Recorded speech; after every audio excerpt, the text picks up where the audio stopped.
بسم اللہ الرحمن الرحیم۔ پہلا تجربہ ہمیشہ تھوڑی مقدار میں کریں تاکہ اگر کسی وجہ سے مطلوبہ چیز نہ بن سکے تو زیادہ نقصان نہ اٹھانا پڑے۔ کوئی تیزاب جلد پر لگ جائے تو فوراً صاف پانی سے دھو کر نباتاتی تیل لگائیں۔ کاربالک ایسڈ جلد پر لگ جائے تو فوراً دھو کر گھی لگائیں۔ تھوڑی دیر جلد سفید رہے گی، آہستہ آہستہ رنگ تبدیل ہو جائے گا۔ اگر زیادہ دیر جلد پر رہ جائے تو بالآخر چند دنوں میں ہی یہ جلد اتر جاتی ہے۔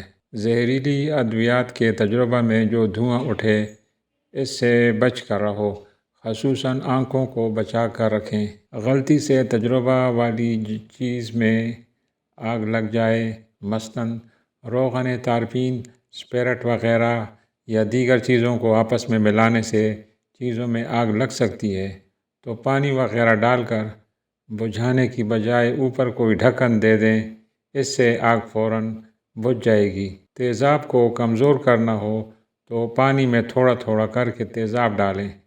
تیزاب میں پانی ہرگز نہ ڈالیں، اس سے خطرہ کا احتمال رہتا ہے۔ دو تیزابوں کو آپس میں کبھی ملانا پڑے تو اس بات کو یاد رکھیں کہ بیک وقت تمام ایک دوسرے میں نہ ڈالیں، بلکہ تھوڑا تھوڑا کر کے ملاتے جائیں۔ اکثر سردیوں کے موسم میں چند کیمیکلز بوتل کے اندر منجمد ہو جاتے ہیں۔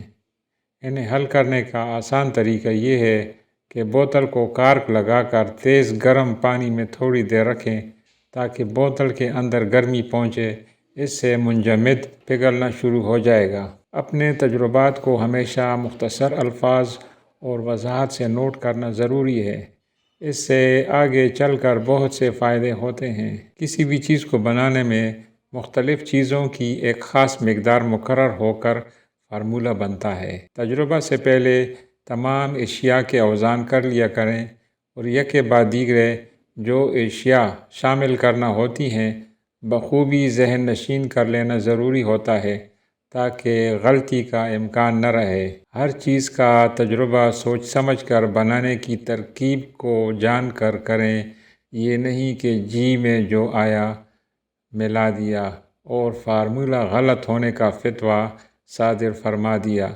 ایسا ہرگز نہ کریں۔ تجربہ کے وقت بچوں کو پاس نہ آنے دیں، چونکہ بچوں کی فطرت کوریدنے اور الٹنے پلٹنے کی ہوتی ہے، اس لیے نقصان اٹھانا پڑتا ہے۔ جو بھی تجربہ کریں اطمینان اور تسلی سے کریں۔ آگ میں کوئی چیز گرم کرنی ہو یا پگھلانی ہو تو درجہ حرارت کا خاص خیال رکھیں۔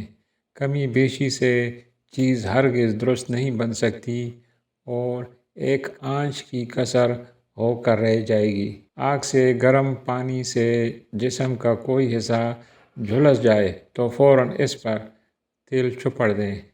اس کے بعد تیل میں چونے کا نترا ہوا پانی ملا کر پھینٹیں، دودھیا ہو جائے گا، اس کو لگا دیں، فوراً ٹھنڈک پیدا کر دے گا۔ جلے ہوئے مقامات کے لیے اس سے بہتر اور آسانی سے تیار ہونے والی چیز ہماری تجربہ میں اور کوئی دوسری نہیں آئی۔ تجربہ کرنے سے پہلے چیزوں کو دیکھ لیں کہ کیا یہ اصلی اور صحیح ہیں۔ علاوہ ازیں ترکیب ساخت کو بھی اچھی طرح ذہن نشین کر لیا کریں۔ یہ نہیں کہ کتاب یا رسالہ آپ کے سامنے ہو اور آپ بناتے چلے جائیں۔ اکثر ایسا ہو جاتا ہے، اس لیے اس بات کو یاد رکھیں، ہمیشہ پانی میٹھا کنویں والا یا نل کا استعمال کریں۔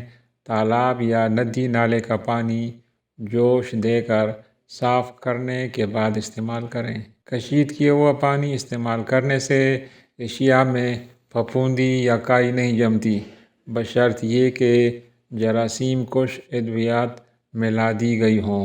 زہریلی ادویات اور تیزابی مادوں سے تجربہ کرنے سے پہلے اس کے کیمسٹری یا ایکشن کو معلوم کر لیں، ورنہ اکثر اوقات نقصان عظیم اٹھانا پڑتا ہے۔ پہلا تجربہ ہمیشہ تھوڑی مقدار میں کریں تاکہ اگر کسی وجہ سے مطلوبہ چیز نہ بن سکے تو زیادہ نقصان نہ اٹھانا پڑے۔ زہریلی چیزوں کو ہمیشہ سٹار پیٹ شیشیوں میں بند کریں اور چٹ لگا کر بند الماریوں یا صندوق میں اپنے قبضہ میں محفوظ رکھیں۔ شربت وغیرہ بھرنے سے پہلے اور بھرنے کے بعد بوتل کو گرم پانی کے برتن میں رکھ کر اسٹیرلائز کر لینا چاہیے۔